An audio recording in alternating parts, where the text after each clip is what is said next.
drunk driver, now an ex-con, who ran over Nicholson's daughter. And when Nicholson sneaks into his trailer and surprises Morris, you can see the quiet Morris, frankly, outact Jack Nicholson.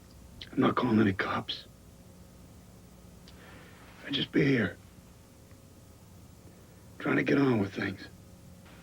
Would you maybe, would you take a couple days?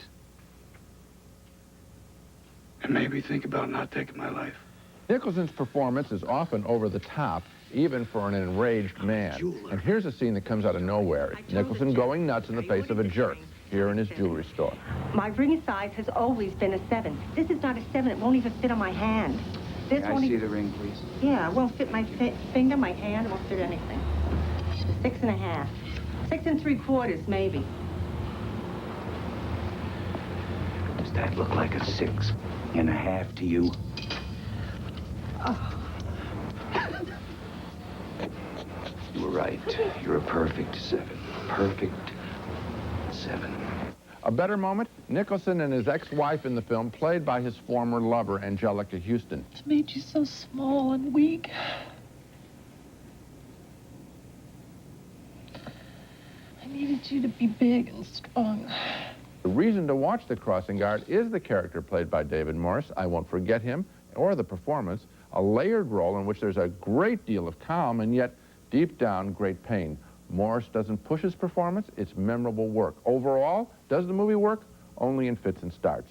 Blame that, I think, on Sean Penn's screenplay, which includes too many extraneous elements, including a role for Robin Wright, his former lover, playing a woman who takes a strong, sympathetic liking to the drunk driver. So, a mixed review, but reluctantly thumbs down on The Crossing Guard. You often quoted Howard Hawks, who said his definition of a great movie is 3 great scenes, no bad scenes. Yeah.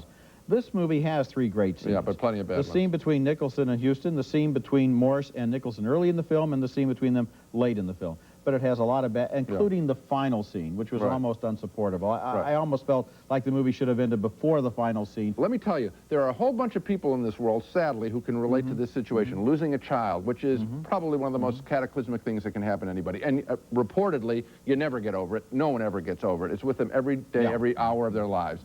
That's great drama. It would be it's interesting. The movie should have had a stronger through line all the way through. You're right. Stay on David Morris, and you got a terrific picture. Yet I honor the good stuff in the movie. I think that Penn is a very good director. He needs to become a little better writer and editor. It's because they haven't always been nice to her. Case in point, the Los Angeles Times, which recently reported she was on the downward slide of her career.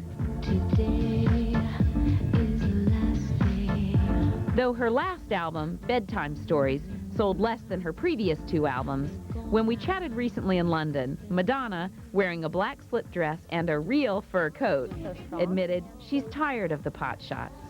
Yeah, it affects me because it makes me realize how miserable most human beings are. But Madonna said she won't let the criticism defeat her. Fact is, she has sold more than 80 million albums worldwide, making her one of the most successful pop stars ever. If she seems strong, she says it's because she's been through a lot, starting with her mother's death from breast cancer when she was only 6. After destroying me emotionally, then I sort of went the other way, which was to say, okay, I'm going to take care of myself. I'm going to never rely on anybody, so I won't be hurt that way again. Madonna grew up one of 7 children in a Detroit suburb. Now 37 years old, she wonders whether she would have been as driven to succeed if she hadn't lost her mother at such a young age. I didn't grow up with any sort of female role model to sort of give me an idea of how I should behave, so I was actually quite fearless. I don't think I would have gone to New York when I was 17 and not known anybody and just said,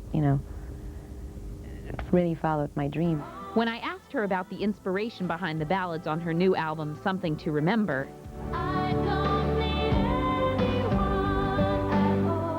she said she often draws on past pain. You just keep replaying all the sad moments in your life and kind of keeps you in a semi-permanent state of sadness. As she approaches 40, Madonna is feeling a bit maternal. Do you want to have kids of your own? Yes.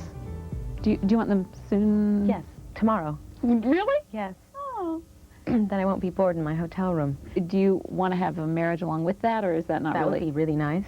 You'd prefer that? course. Have you ever been with a man that you felt was your equal in that way? Was as strong as you are? Yes. That is interesting to me. I'm just wondering who that one man out there is that's Well, it's as not strong as actually you. one. I've, you know, dated several men that were my equal. I have had to kill them all, but She may still be searching for her romantic equal and for critical respect, but her acting career is blossoming. Both Michelle Pfeiffer and Meryl Streep were up for the title role in the film version of the musical Evita, but Madonna got the part. But as she'll tell you, there's more to life than just hit songs and movies. Is there anything that you would have traded all of that for? yes, What is that? a mother. Wow. Tells you how strong that family bond is. You never really get to see that bittersweet side to her success. No, as a Amazing matter of fact, interview. it brought tears to my eyes when she said that, and it's bringing them back now, but I think she's finally secure enough in herself that she's willing to be vulnerable like that. She was remarkably open with you, and a lot of us who are big fans of hers want to see a lot more, I imagine. Well, actually, glad you asked. This Thursday on VH1, a show called VH1 to 1, Madonna is going to be airing the entire interview that I did with her. Yeah, Nice very job. Amazing interview. Yeah, it is. Thanks very much, Thank Jane. you. Thank you. Where do the gorgeous women of Playboy go when the posing is over? We'll show you this week on Extra. Plus, Tim Allen's Toy Stories. The home improvement star relives his favorite childhood memories. That's this week, only on Extra. Don't go away.